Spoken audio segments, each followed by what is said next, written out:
Merry Christmas, MOBO TV. Bless them! Hey yo, it's Sean Paul, the girls I'm overall. You are watching MOBO TV. Keep it locked. Alright, what's going on, guys? Merry Christmas. We're here at Atlantic and we're joined by Mr. Sean Paul. What's up, man? Good? Yeah, man. Merry Christmas. What's up? Big up. I see you've come back to the UK with a different kind of swagger. You got the mohawk going on. Yeah, man. I grew my own Christmas tree up there, you know? What happened? Like, why did you cut your hair off?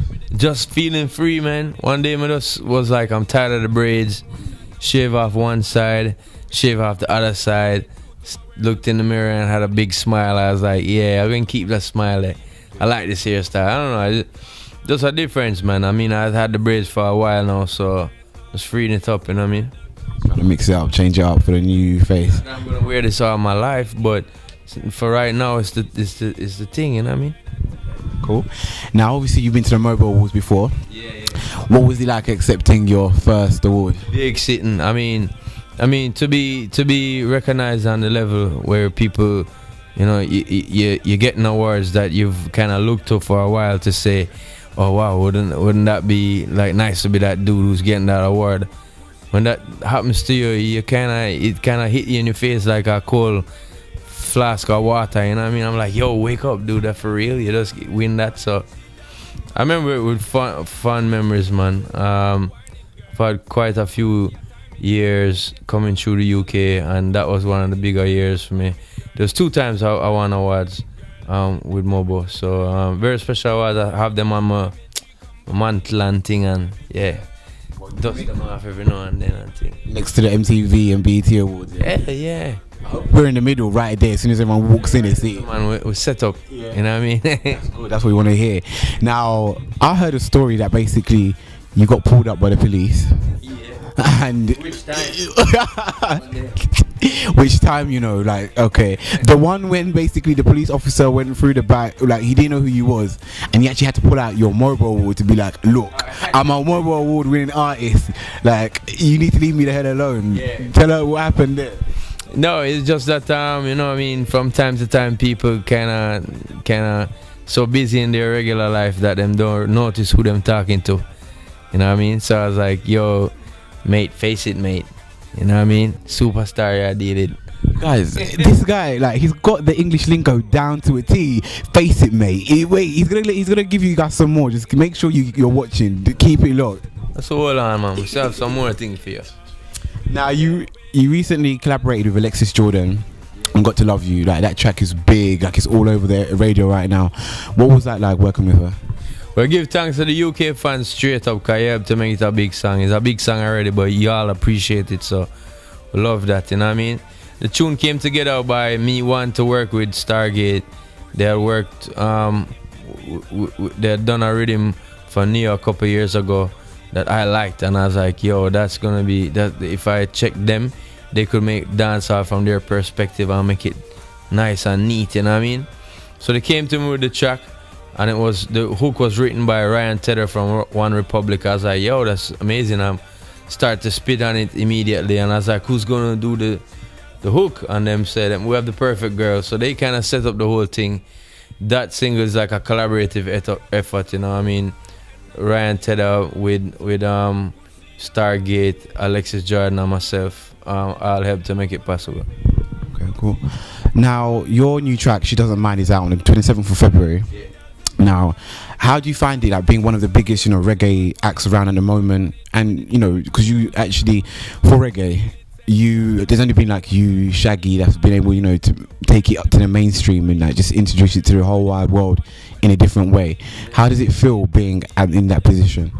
It feels great, and it feels like I have a sense of responsibility to let people know about what is happening in Jamaica always, you know what I mean? So my past 4 albums have been me concentrating and focusing on making people aware of the best producers and artists in Jamaica, showcasing their talents, using my popularity then. So this time around I'm doing it a little bit different, like I'm making these foreign-based producers make dancehall from their perspective. But you know what I mean, we do a thing. Your question was about Yard your question was about being at the top, right now, representing reggae music. So sorry. So back to it. Like, I do have to make people aware of what is happening still. So I've been working with same producers. Dan Carleon, big producer. People like Left Side. People like man called Steve McGregor. You know what I mean? But younger artists too. I'm trying to produce for people right now. I have a rhythm out called Material, which just came out on iTunes, and I'm producing people like Cecile, myself, Mr. Vegas, people like Wayne Marshall, Tommy Chin. These are cats that I see that need the shine too. You know what I mean? They need people to focus on their stuff. Right now, Mavada is pretty big. Him don't need my help right now. But still, I have to talk about him. People like himself. It's a great thing for now. Say I am head of that type of movement, and I can still look towards them for inspiration, and they can look for me for the same inspiration in terms of saying to themselves, that's where I want to go. So. I mean, compared to a lot of other reggae artists, you are a bit different in the way that you don't talk about the typical things you hear in a reggae song or in a bashment track. Like you keep it clean. Rarely, not homophobic. You rarely say anything that's too out there. Now, what is your secret? To making it to being so successful without having to do any of that stuff. I just generally was interested in my own in music, but also I didn't want to be. I think that what I found in the business in Jamaica was a lot of kids follow each other, so nobody don't want to step out of the line of the norm of following each other, which is ridiculous to me. It's art. It's supposed to reflect life. So things like that happening is like it's just something that I stayed away from. I always wanted my songs to be able to play on radio, play on TV, and there's certain things that you can't say or cannot do on a radio station or a TV. So I make my songs them be able to play there. The lyrics are smart enough where they're provocative sexually, they're pushing little issues here and there, but they're not vulgar, they're not overbearing, and that's that's my only little formula. I mean, just that I want to say what I want to say. I want to express myself the way I do, but so I have to know there's a time and place for everything. So maybe there's songs such as Give Me the Trees, I make me smoke it, and I said in the radio version, give me the G's and let's go clubbing. You know what I mean? Cause basically I'm a smart youth. I use my head. You know what I mean? I want to be heard everywhere in the world. I want my voice go there first, and then me reach after. Dropping these bombs like Tomahawk technique, son. I'm back, son. I'm an axe, son. There you go, Sean Paul, businessman of thinking, even when he's in the studio. You guys are not ready for this. Now, who are your favorite artists at the moment? Who are you listening to right now? Listening to what I can say. People like Nicki Minaj. I'm a favorite rapper. Favorite rapper right now, bar none. Not even man. How about Drake? Drake, I don't mind him, but him always sound like him cut him wrist. Him sound like for you. With the singing or the rapping? He sounds sad all the time and melancholy. I don't mind it, but you know what I mean. I really love Lil Wayne still in vibe, and I'm watching progress as an artist from when he was coming up as a youngster. So I really still have it for him right now. But I like people like Nicki Minaj. She's one of the most exciting rappers that I can think about for a while now. Like, you know what I mean? I don't get bored of her thing. Bruno Mars, I listen. Oh, you listen to Bruno Mars? Yeah, I listen to him. I think he has a lot of soul when him sing. I like them type of singers there. The same thing you just said about Drake, that's how I feel about Bruno Mars. I feel like sitting. Hey. you feel like sitting in your wrist. Alright, well, that's how it goes still. But for Drake, to me, it just sound like homeboy. Like, I ain't saying he ain't a bad rapper and put together his thing proper, but it's just sometimes just a bit melancholy for me, man. Yeah, you know what I mean? I was joking about that. I don't want to slip my wrist when I hear Bruno Mars. Big up Bruno Mars. Now, in 2003, obviously, you hooked up with Beyonce, and you guys worked on Baby Boy. What was that experience like? It was crazy to know that, like, I mean, she was in a group of girls who I really liked at the time too. I was like, yo, them hot. And they had opened for us in Jamaica, like, a couple years before. I'd seen her at one or two shows. One time in Miami, I can't remember. She actually came to check out the show because there was nobody in the show. So I know they came there to check us out, like me and the crew. And that was kind of cool. And then so when my thing was building up and I did give me the light and stuff, and then somebody just called and said, yo, Beyonce want to do a tune. I was like, immediately, yo, crazy. So as underneath, they sent me the rhythm track and her idea for the song.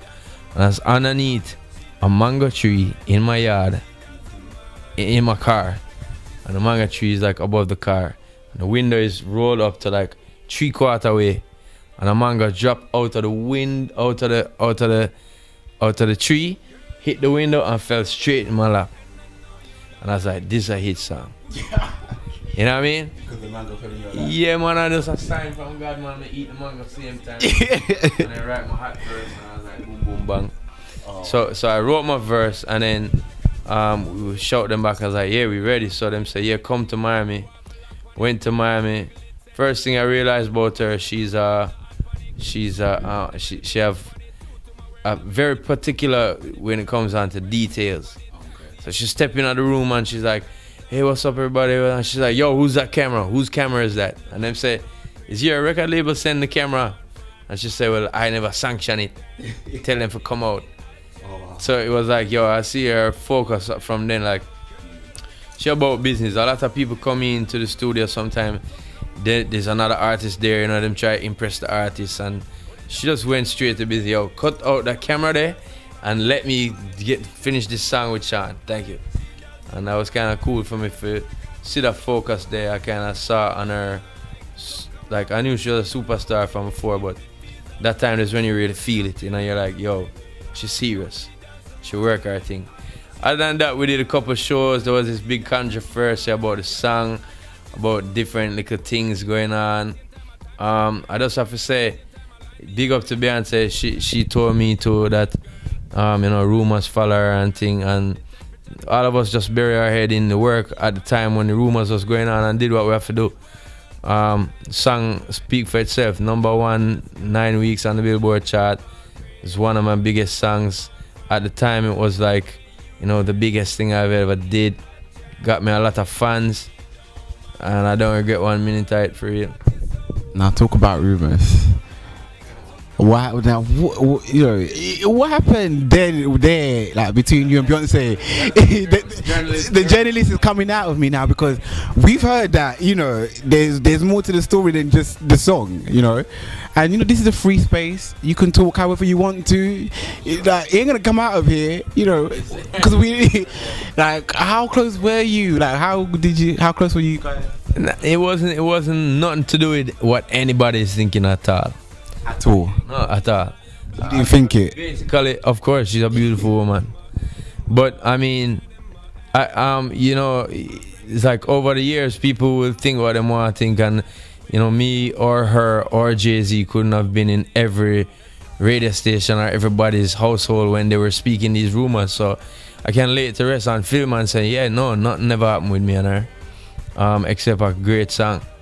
2 brilliant artists. So yeah. Okay, cool. Now, you know, in your videos, you're always busting a little move. Is there anything you can teach me right now? Something new for 2012? I don't want nothing that you've done before. I mean, there's been great dances, but nowadays they have this stupid dance which I mean I like. Which one is it? It's called cow foot. I'm gonna teach you it right now. Oh, cool. Cow foot, you know the beats like doom, doom, doom, doom, doom, doom, doom, doom, doom. Is that the cow foot?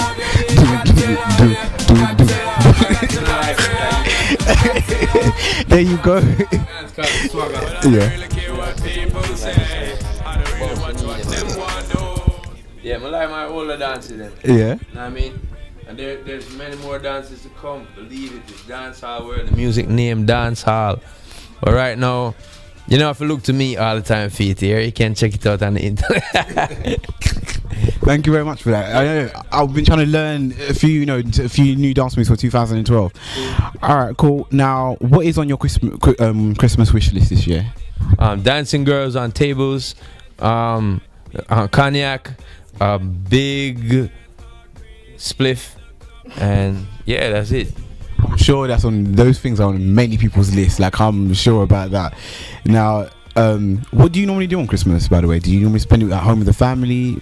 Christmas is usually a family thing, but in Jamaica it's a balance because we party a lot during Christmas time and summertime and Easter time and all the time.